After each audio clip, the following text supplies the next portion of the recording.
gruppo consigliare della Lega, con mio emendamento, è intervenuto sulla legge multisettoriale per regolare, ed è stato approvato, quindi la prossima settimana con la pubblicazione della legge diventa norma regionale, ha approvato una nuova regolamentazione per queste strutture per minori con precedenti penali.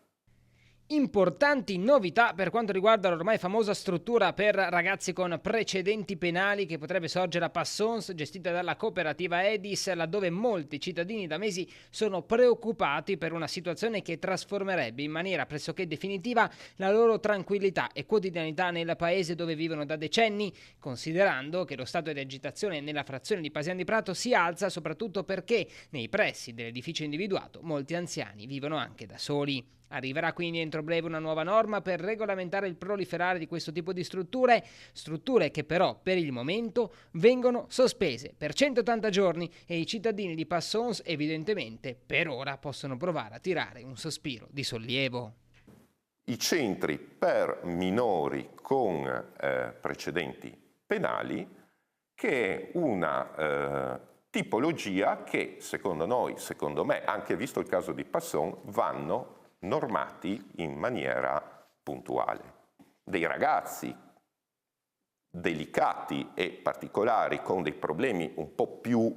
pesanti, noi riteniamo che i criteri di struttura, di sorveglianza e che debba avere la stessa società o cooperativa che li gestisce devono essere, diciamo così, rafforzati, ma mi sembra una cosa ragionevole anche sia per quelli che ci vanno, sia anche quelli per i cittadini che se lo trovano vicino. Quindi cosa è successo? Abbiamo approvato una norma per cui intanto tutte le autorizzazioni per questi tipi di centri sono sospese per 180 giorni.